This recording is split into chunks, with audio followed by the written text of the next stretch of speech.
عقال وحو أركين أو قرابو أيهن وحون ويهي ورعقال محاكو داعي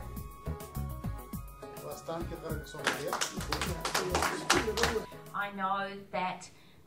the Somali Australian Council of Victoria and our local Somalian leaders like Osob and others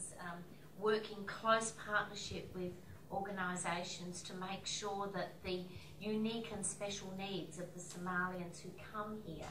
are met and that people are supported in their the challenges that they face as you come to a new community. What do you think Somali will be in the next 10 years? I think that's a very good question. In the next 10 years, I'm hoping that the situation in Mogadishu and the south will be better. The states in the north already pretty stable. Somalia waxaan u rajaynaynaa dhibteedii inay dhamaatay oo la gaaray waqtigii ay hagaagi lahayd sansaayaha soo socdana insha Allah waxaan rajaynaynaa bilaha fooda inagu soo haya inay hagaagto horay inay u socoto dib aanay u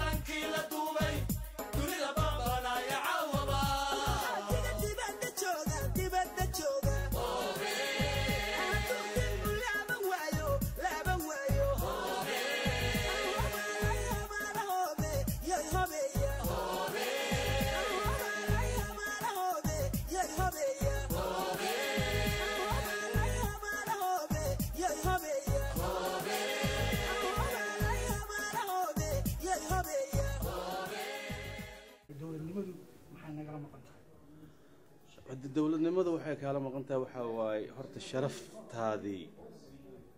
annaga sharaftaan ku lahayn Soomaaliya adduunka waa yaani maartay meel hoose ay joogtaa dawlad maanta annaga aan leenahay oo aan isdhihi karno ma taqaanaa waa dawladdiina oo caruurtiina aad u dhiibi doontaan ma hayno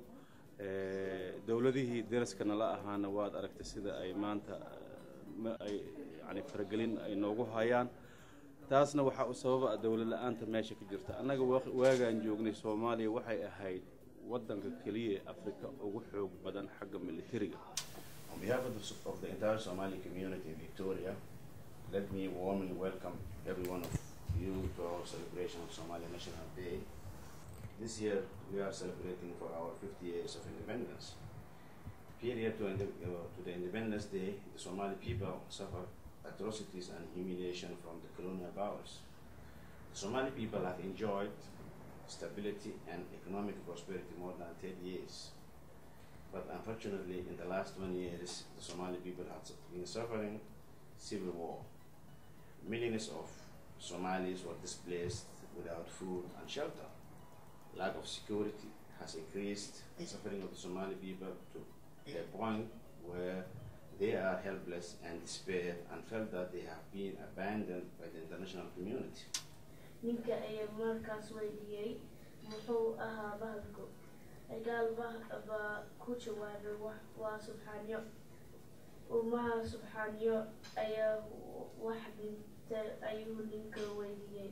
maya waan ogahay inaysan subxaaniyo waxba dhimin iyo waxaan ka cabsan yahay inay sankayga iyo furuutayda noqdaan xaraf marin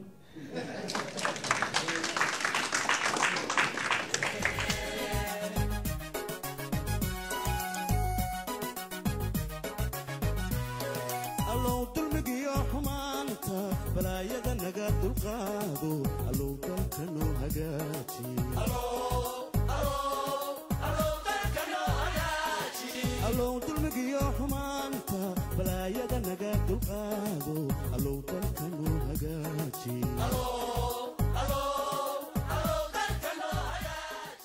waligeen ma ku fikirin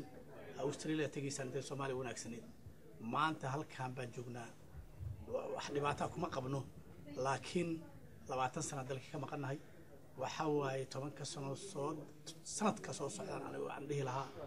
Soomaaliya waxa rajaynaynaa inay hagaagto Soomaaliya 10 sano ee soo socota waxaan u rajaynaynaa Ilaahay inuu ka saaro dhibka badan ee ay ku jiraan dagaalada wadan walba oo dhibaato gala historyga caalamka waxa ka bixiya dhalinyaro wax baratay Australia waa community aad u badan ayaa jooga ardayda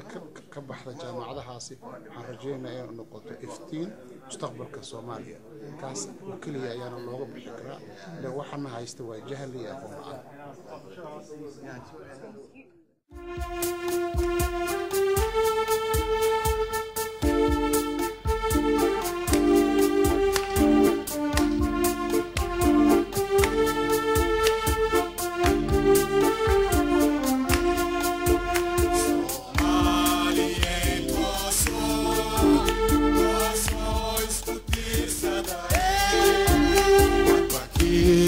Tagdaran